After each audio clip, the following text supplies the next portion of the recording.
What is the worst video game you have ever played? League of Legends. Freak, that cancer of a game. Poured thousands of hours into that game. Played Superman 64. Thank God we only rented it. Drops you straight into super hard flying through rings crap. Never got past first level. Pokemon Go. Before the downvote brigade comes in, I do think it's enjoyable, I just don't think it's good as a game. A game, to me, needs to involve at least a significant degree of either skill or choice. The skill in Pokemon Go is very limited. Tossing Pokeballs is pretty easy and mindless, and while there is a tiny bit of skill in gym battles, it's a very small part of the game and most battles are so lopsided that skill doesn't matter. There's even less of a choice element. And I mean meaningful choice. Yes, you have to choose to use paper when the opponent has shown rock, but that's not a real choice, there was no viable alternative. When choices are obviously right or obviously wrong, it's not a real choice. So, for those reasons I don't think it's really much of a game. I do think it's a pretty fun activity though. Winnie the Pooh Home Run Derby. Sounds like a fun kids game, right? Wrong. This game, though on the surface appearing to be for children, will take your dignity, then turn it invisible for a bear to hit with a bat. Possibly the hardest game I have ever played, and very little faith to pull or. The best part about this is there were people whose entire work life consisted of this game. People who went to college and worked their butts off, took out student loans and worked at the school bookstore to become programmers and graphic artists. And they almost didn't finish school, but their grandfather pulled them aside and said, "Son, if you can just get through this, the world is yours." So they kept going, getting their grades up until finally they graduated. But after graduation they found out that Grandpa was sick. So, still in their graduation robes, they went to his bedside. And Grandpa looked up and smiled because he knew they did him proud. So then they got the call from their potential employer. They went out and bought a new suit. They went in and interviewed. Then a week later got the call they were dreaming about, the job was theirs. Then they commuted in traffic for an hour each way to sit at their desk for 8 hours to work on Cory in the House. And somewhere in there was an overly excited middle manager whose job it was to raise morale, and really get the team to rally around Cory in the House. And there were board meetings held. Work sessions held. Conference calls. Skype sessions. Storyboards were created for Cory in the House. And they all knew they were doing God's work. Clash of Clans, upgrade and wait, upgrade and wait, upgrade and wait, upgrade and wait, and then you raid if you have troops, but it will probably fail, so you need to wait for the elixir or waste $50 on gems so you won't have to wait. 010 would not upgrade and wait again. Big rigs, over-the-road racing. The game originally shipped with no AI and sound. The game has no collision detection. You can drive up 90-degree slopes. You can accelerate to faster than light speeds. The game confuses between starting and finishing a race. Loading one of the maps crashes the game. On winning, you receive the message "You're winner." Roller Coaster Tycoon World. Atari should be ashamed. That franchise and SimCity will never have a new version that die-hard fans will like, because they will never be able to add the variety and customization needed to impress the hardcore fans without making the game too complicated for new fans to pick up. Daikatana. Did anyone say that yet? John Romero's follow-up to Quake. From a masterpiece to one of the worst pieces of crap I've ever played. I constantly use this game as an example when I am teaching computer science. The students have to do an independent project at the end of the year. Most of them choose to do some sort of game. Do not worry about how your game looks, I tell them. You can always polish its appearance later. First and foremost, your game should be fun to play. Walking Dead, Survival Instinct. Worked at GameStop and had a guy want to buy this for him and his teenage son. Guy was already kind of a dingus, but I thought I'd be polite and recommend Telltale's Walking Dead for a good story and the excellent reception it received all around. Guy gets snippy, buys his $60 piece of crap, and leaves. Apparently he came back soon after ranting about how awful the game was and why nobody warned him. Okay, well, I tried. Aliens, Colonial Marines. Anything redeeming about it was overshadowed by all of the lost potential and clunky game making throughout. It was also a great example of a common and lame reality in gaming. Producers can advertise a game to be made by a critically acclaimed developer, but when really it was outsourced to an entire other team. When I was in a children's hospital for an appendectomy, they had these carts with a TV and a Super Nintendo that they could wheel into rooms and let the patients play with. Unfortunately, they didn't have any games that any sensitive parent could consider violent. Like Mario, for instance. So I found myself growing bored with a video game for the first time in my short life as I played Captain Diabetes. I don't think it was actually called that, but it wasn't far off. You played a muscular, powerful-looking superhero whose mission was to walk to the right and avoid touching anthropomorphic sugary snacks, donuts with googly eyes, etc. You could not fight them. You could only avoid them. Touching them sent you back to the beginning of the level. I realize I was in a children's hospital and it might have been a valuable teaching game to someone. But not me. It just filled me with despair. 50 Cent's PS2 game. I don't remember the name, but he could take a rocket launcher to the face and not even get half his health damaged. Combine that with a crap storyline, crap player movement, and you have a game that only made it to where it was because of 50 Cent's fame. DayZ. No, it's not immersive. The gameplay is boring as freak, the controls are unnecessarily complicated and janky, and the only thing going for it is potentially dicking other players over. After spending 4 hours looking around for one only to be sniped from 3,000 meters away and get greeted with a black screen. Sure, I could camp around too and do that, but why waste 6 hours running around when I can just play literally any other game? Freaking waste of $30. I now never buy games over $20 either. As a special edition, the final version, current, of Starbound. It's worse than its EA version since they removed gameplay elements and art assets and inserted progress-gating quests that are boring and lifeless as freak. Whereas the earlier let you run around more freely. Now you have to do some retarded quest for one power-up, which is basically a tutorial for using it. The freak happened to show, not tell. Immensely disappointed in the final release. Fable 3. OMG. Got this in the package for my 360. I tried it, and not my cup of tea, but my young son wanted to play it. Unfortunately, it contains adult themes according to the box. I hadn't seen anything worrying in the couple of hours I played, so I carried on checking. It's a grind. There is nothing much else to it apart from grinding your way through a story, with the most ridiculous and pointless ending, sort of like they didn't know what to do next, so freak it. And the adult part?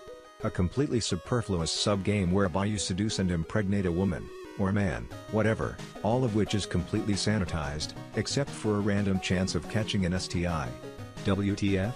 They could have totally left that out and not detracted one little bit from the game and got it certified for kids. Freak that crap. Final Fantasy XIII. This game didn't even remotely resemble Final Fantasy. There was zero strategy. 99% of all fights were solved with mash X until a bar fills up. Switch paradigms, now mash X until it goes back down. I love Final Fantasy games, so I forced myself to finish it, but god was that an arduous experience.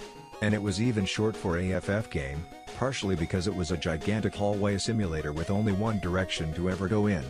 I don't just hate this game as AFF game, I think it's the most atrocious piece of crap I've ever played. It should not exist and is a blight upon this earth. The worst game I ever played was Choo Choo. It's a party game for drunks. No sober person would want to play. It's announced that we're all going to play Choo Choo. 2 people go in the other room and people are called one at a time to go into the room. I played this when I was visiting my family and we had some of the relatives over. I got called. I saw that they were all lined up and saying, "Choo, choo." My father was in back of me. The person in back of him asked him to turn around and kissed him. Then it appeared that it was my turn to be kissed. My father asked me to turn around, and I was all puckered up for a kiss, but surprise, surprise, he slapped me. I was absolutely shocked. If these people hadn't been drunk, they might have realized that my father was in favor of corporal punishment when my brothers and I were children. I'd had a very amicable relationship with him as an adult, and this was hurtful. I don't remember anything after this. I'm sure I must have either been the last person to be called, or I said that I didn't want to play anymore. Such a stupid game. Apparently this is supposed to be funny when you see the shock on the person's face who was expecting a kiss and receives a slap instead. Fable 3, all of them but the first. Honestly, I was very upset with what Lionhead Studios did to the Fable franchise. Growing up, my younger brother and I thoroughly enjoyed the first game. We played it all day long many times. With its expensive leveling system, giant monster bosses, overwhelming enemies and sheer fun of walking around in heavy plate armor and swinging a great sword or picking them off with crazy magical attacks like fireballs or lightning or even some crazy decorative longbow. We waited a couple years and were pumped to learn of the second game. Little upset that the guild was gone and they dumbed down the systems, but still managed to push through it, with a lack of heavy plate armor or even some of the spells that failed to move into the second game only to be replaced with real estate and farting actions. When it was time for Fable 3 to rear its ugly head, we lost all faith in the franchise. Nothing was the same from the first two games. Lore was minimal and continued to be half of what a typical RPG throws at you. It was way too quick/easy compared to the first game, and they once again removed all of the things that I thought made the series great only to replace it with a more linear game and more farting emotions. Two Worlds for the Xbox 360. My little brother and I played it for about 30 minutes, and it was god-awful. The combat was clunky, the blood was 2D and the voice acting was like nails on a chalkboard. We begged our mom to take us back to GameStop that was about 15 minutes away. Somehow, she took us and we got our refund. I now have a copy of the Epic Edition in my Steam library. I got it for free. I want to try it again, but I fear it will be more of the same that it was a few years ago. I will swallow my pride and say that I've played Custer's Revenge on my friend's hacked Xbox. I don't know if that's what you mean by worst, but it was by far the worst by subject matter.